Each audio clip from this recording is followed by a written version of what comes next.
Next, it is my honor to introduce Grove High School student Thomas McCarthy.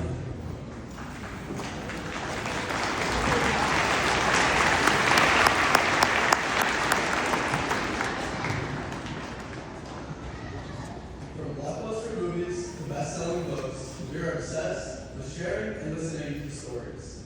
The reason why we love stories so much comes down to the simple fact that stories are awesome. They teach lessons like the tortoise and the hare, they can inspire like I Am Malala, and they can simply entertain like the Happy Gilmore movie. However, many real stories go untold.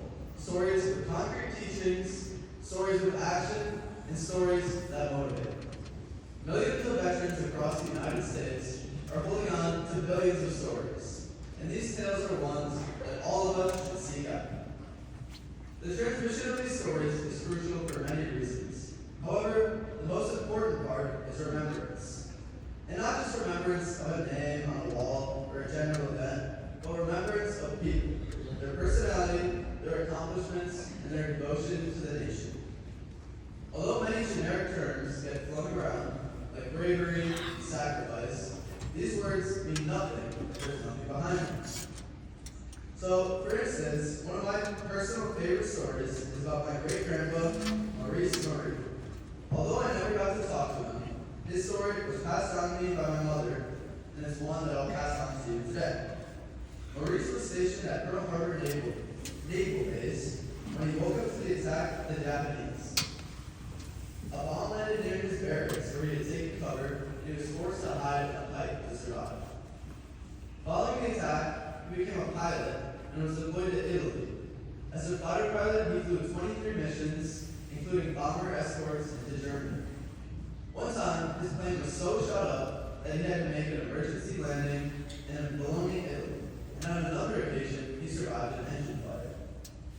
Although I'm sure Maurice's descriptions would blow that out of the water, knowing a personal, connected story gives me a better understanding of who my great-grandpa was as a person and what concepts like bravery truly mean. Additionally, these stories have not just kept his name alive, but his personality, his actions, and the historical events themselves. Maintaining all of these attributes for veterans becomes increasingly crucial as we continue to move further away from times of conflict.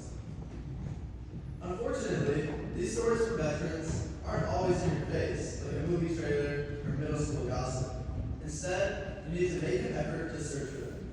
Over the summer, I was lucky enough to have attended Badger Boys Day, a civic leadership conference led by the American Legion. And there were veterans everywhere. However, one man stood out the most, Stephen DeBoy. Always smiling ear to ear and eating chants before every meal, DeBoy was just someone who I knew had great stories to tell. So, with a little hesitation, I sat down during lunch and talked to him. Instantly, he started going on about how he got started in the Air Force after the Navy said he wasn't a good fit, about how he flew B-52 bombers in Vietnam, and even some of his highlights from his Legion softball games. Although it would be impossible to convey everything from our 20-minute conversation, his openness, humor, and authenticity made for an inspiring and engaging story. And all I had to do was take my lunch, sit down, and introduce myself. So next time you find yourself searching for a story, don't immediately reach for a book or open up Netflix. Instead, find the time to listen to the story of a veteran. Ask your parents about any relatives that may have served. Go to VFW cookouts or community meals, and it can even be as simple as watching a video online or reading the newspaper. However, it is crucial that these stories continue to be shared.